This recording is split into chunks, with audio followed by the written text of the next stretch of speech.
আজকের ভিডিওতে আমরা আলোচনা করব মধ্য আমেরিকার একটি দেশ এল সালভাদোরের দুইটি প্রধান গ্যাং MS-13 এবং ব্যারিও 18 সম্পর্কে। এই গ্যাংগুলো নিজেদের রাজনৈতিক আধিপত্য প্রতিষ্ঠা করার জন্য দীর্ঘ 30 বছর সারা দেশে হত্যাকাণ্ড, ডাকাতি, সাধারণ মানুষের কাছ থেকে চাঁদাবাজি, নির্যাতন এবং মাদক চক্রের সাথে জড়িত ছিল।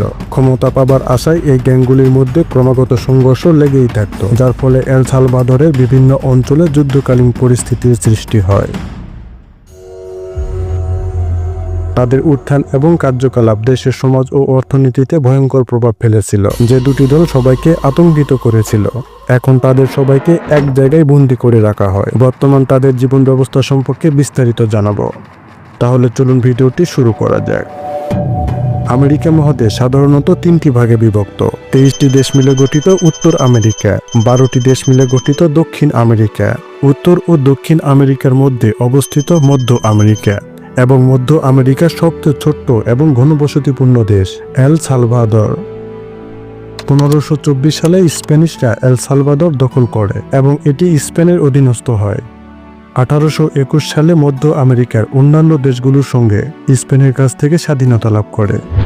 1823 সালে এটি মধ্য আমেরিকান ফেডারেশনে ফেডারেল রিপাবলিক অফ সেন্ট্রাল আমেরিকাতে যোগ দেয়। 1931 সালে সাময়িক অভ্যুত্থানের মাধ্যমে ম্যাক্সিমিলিয়ানো হার্নান্দেজ মার্টিনেজ ক্ষমতায় আসেন।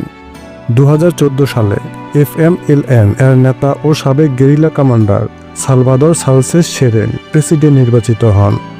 তার সময়কালে এল সালভাদোরে নানা গ্যাং গ্রুপ ও অপরাধীদের অপরাধ প্রবণতা চরমে ওঠে। দুর্নীতির অভিযোগে FMLN সরকারের জনপ্রিয়তাকে ধ্বংস করে। 2019 সালে নির্বাচনে FMLN বিপর্যয়ভাবে পরাজিত হন এবং নাইব বুকেনে পরবর্তীতে নতুন দল গঠন করেন এবং প্রেসিডেন্ট নির্বাচিত হন। 2019 সালে প্রেসিডেন্ট হওয়ার পরে বুকের টেরিটোরিয়াল কন্ট্রোল প্ল্যান চালু করেন। নাইব বুকেলের নেতৃত্বে এল সালভাদর বিশ্বের অন্যতম সহিংস গ্যাং MS-13 এবং ব্যারিও 18 গ্যাংগুলোর বিরুদ্ধে কঠোর পদক্ষেপ গ্রহণ করেন, যা পুলিশ ও সেনাবাহিনীর মাধ্যমে গ্যাং সদস্যদের ধরতে শুরু করে। 2022 সালের পর থেকে এখন পর্যন্ত প্রায় 75,000 গ্যাং সদস্য গ্রেপ্তার করতে সক্ষম হয়েছে, যা দেশটির জনসংখ্যার একটি উল্লেখযোগ্য অংশ।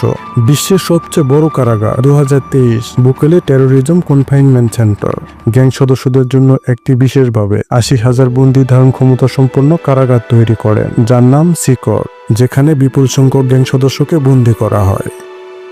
কারাগারটি 15 মিটার উঁচু কংক্রিটের দেওয়াল দিয়ে ঘেরা, কাঁটাতার এবং 19টি ওয়াচ টাওয়ার কঠোর নজরদারিতে রাখা হয়।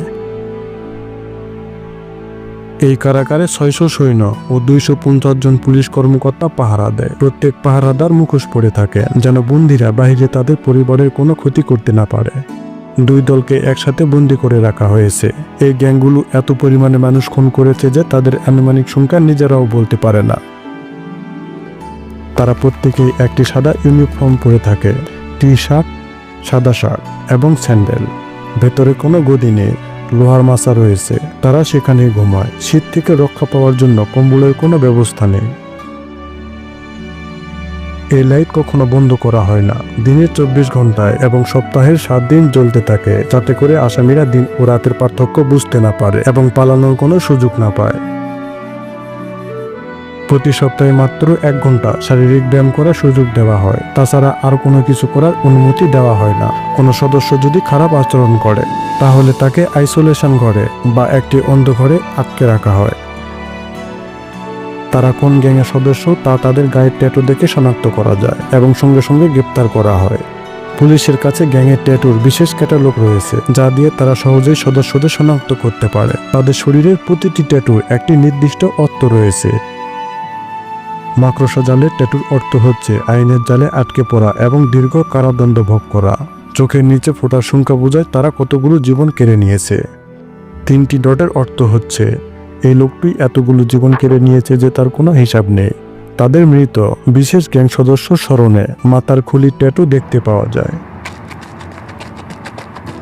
মেডিকেল কর্মীরা সবসময় উপস্থিত থাকেন এবং প্রতিদিন একজন ডাক্তার তাদের পরীক্ষা করতে আসেন। বাইরে যাওয়ার অনুমতি না থাকায় ভিডিও কলের মাধ্যমে তারা তাদের আইনজীবীদের সঙ্গে কথা বলেন। তাদের জীবন এখন এই জেলের মধ্যেই সীমাবদ্ধ।